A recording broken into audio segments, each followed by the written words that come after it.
Grifball. Hey everybody, Goosechecka here from GrifballHub.com with the indomitable Frank O'Connor. We are here at PAX and in front of the Halo 4 booth. And the very first thing that Grifballers want to know is that we saw the Chief Smash achievement, so we know that the hammer is in the game. And there's been a lot of questions about how is that canon? Not everything needs to be logical in canon, and that's one of the conceits and the cheap conceits that we put in the War Games wrapper for our fiction, which is that they're simulators. And so ultimately, like, if you had to ask me and we were at Comic-Con and you were a nerd, why is there hammers in Grifball? Well, it's a historical artifact. The brute hammer was a weapon that we encountered, and so we're simulating it. Why are you smashing people in the head in a big arena? Well, sometimes the Spartans just have to let off steam. So you're saying that Grifball is canon? I'm saying that Grifball's inclusion in the War Game Simulator could be feasibly, explicably canonical. That's as far as I'm going to go on that one. All right.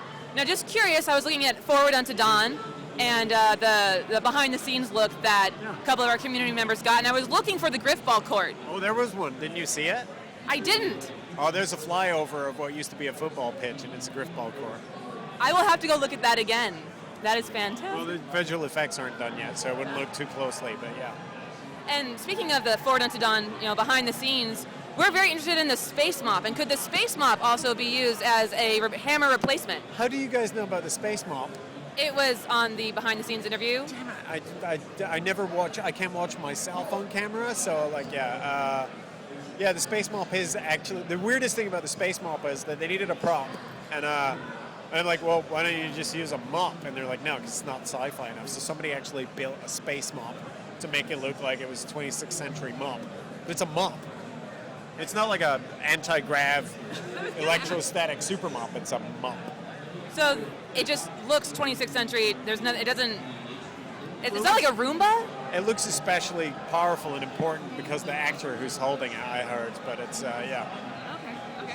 So we're here at the booth, obviously, and they're playing CTF here on the new map. Can you tell us a little bit about the map and just the game type and what's been changed? So the map that they're playing is Exile. It's a big map. It's kind of roughly an oval shape if you look at it from above. It's definitely supports big team battle, definitely supports a lot of vehicles, but it's surprisingly, because it's quite narrow, and it's the center is separated by a series of sort of tunnels and canyons, it's actually quite easy to get across it laterally. And so it works on foot too. I've played games with just 4 people in there, and it works perfectly well. But they're playing CTF, which is, in this mode, the way they're playing it today is radically changed. The biggest 2 changes is you don't drop the flag when you pick it up, and you're carrying a pistol. The pistol's kind of weak, so it's more of just a sort of a clench, support, clutch, emergency tool. But it does change the pace of capture the flag, and it just keeps it moving constantly. And in this mode, you're always signified as the flag holder, so people always know where you are, both your team and the enemy team. And so it's about propelling it and about keeping it moving and about making it more frantic and frenetic, but without ultimately changing the core mechanics of the game. Everyone who's ever picked this up immediately understands what's going on, and it doesn't actually need any explanation. You just do it. Now, I was interested because, like, when you pick up the flag, it says kill if it's the enemy team. Was there really that much confusion before about who you needed to kill? Yeah, I know hardcore fans are complaining about all that extra semantics, but the reality is one of the reasons your populations in some of those games are so small is because a lot of people are completely intimidated by the lack of instruction. And if you think about it, just go back and look at one of the older games, go play Capture the Flag, and try and think about it from a complete newcomer's perspective. Like, that isn't a tremendous amount of information about where you're supposed to go, what you're supposed to do. And the cool thing is, and you've probably played it, once you've played 2-3 games, it just goes away. You know what you're doing, and it just vanishes. You don't see it or notice it anymore. It's obviously noticeable when you're looking at changes, but that stuff just goes away. So. And I've had a chance to go in the vehicles, the tank, the Warthog. They seem like beasts, like epic, indestructible objects, which I love. I'm a vehicle person. So what do you think has been like the biggest change to the vehicles so far? So the last person who interviewed me said all the vehicles have been nerfed. And I said to that person, 3 people have told me they're nerfed, 3 people have told me they're buffed. Like, that's always a good sign to me. It always means that people are detecting a change, and they're either enjoying or at least understanding an experience, noticing it, and it will honestly take you weeks of play to figure out whether they have been nerfed or buffed in some cases. But yeah, they've been changed, and people are also noticing the audio has been really beefed up. So yeah, definitely changes, but they all make perfect sense in the flow of combat. And it's funny, you were the next one to come up and say the opposite of what the last person said. Well, I mean, they're just different. I mean, the Warthog, I threw 2 frags under it and it just sat there. So I was like, oh, okay, that's different. But I love it. I think all the changes you guys have done are fantastic. Out of the things that have been announced, what do you think has been the biggest thing for you, the most exciting thing to get to share with the community? I mean, all up, probably Spartan Ops, because it's a really unusual way to experience the game. The content is, that's not going to change the world, but the distribution, the cadence, and hopefully the social experience that fans have playing and watching together will have a different feel. I've said this before, when you're playing a campaign, we can end a mission on a cliffhanger, but we can't stop someone from resolving the cliffhanger instantly. When you release it like a TV series, you have a little bit more discrete control over the pace at which the player, the viewer, experience it. And so that's been interesting in terms of storytelling.